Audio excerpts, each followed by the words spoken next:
sommes le 30 juillet 2016. C'est au Colosse, à Saint-André, que s'est déroulée la première régionale d'élevage de l'American Staff. Un petit chien puissant avec une forte musculature.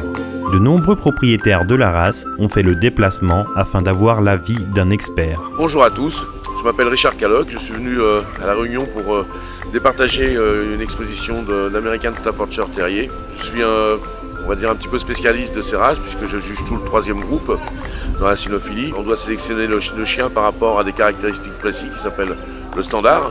Et sur cette définition, sur ces descriptifs, on doit sélectionner les chiens par rapport à la tête, par rapport au corps, aux pattes, aux mouvements, aux allures.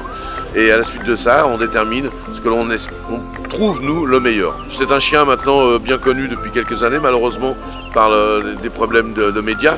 Donc le fait d'être introduit dans des cités et ayant servi comme chien de combat a amené les autorités à prendre des décisions un peu dures sur ce chien et est devenu un chien catégorisé. C'est-à-dire on ne peut le détenir que sous certaines conditions et on n'a pas le droit de le faire reproduire sans papier, c'est-à-dire sans certificat de naissance. Oui, c'est un avantage, on peut le dire dans certains cas, mais malheureusement beaucoup de contraintes pour les propriétaires de ces chiens. Je pense que lorsque je suis venu il y a une dizaine d'années pour une des premières expositions, il y en avait plus que ça. Et ces contraintes ont fait que les jeunes, parce que c'était un chien quand même de jeunes, les amènent à se rabattre sur d'autres races. C'est bien dommage, c'est un chien pourtant très équilibré, très gentil avec les enfants, très gentil avec les humains. C'est un chien qui est agréable de vivre, franchement sans souci. C'est pour ça que c'est toujours très difficile pour nous, amoureux de cette race, de se voir attribuer un chien catégorisé ou un chien dit dangereux. Il est de loin un chien non dangereux.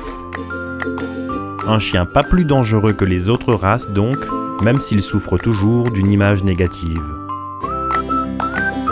De vrais passionnés se battent quotidiennement afin de changer cette image dans l'esprit du grand public. En fait aujourd'hui on est en train de revaloriser la race, surtout l'American Staff, parce qu'elle est en pleine descente. C'est remonter aussi qu'on a quand même des chiens de qualité ici.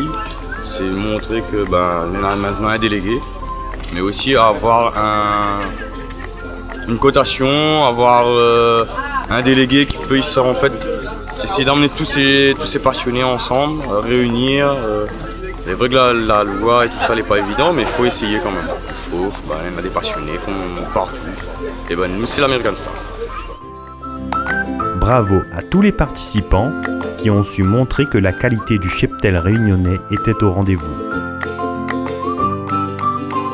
Tel maître, tel chien. Tout est une question d'éducation et de socialisation. N'oublions jamais que l'espèce la plus dangereuse sur cette planète, c'est l'homme.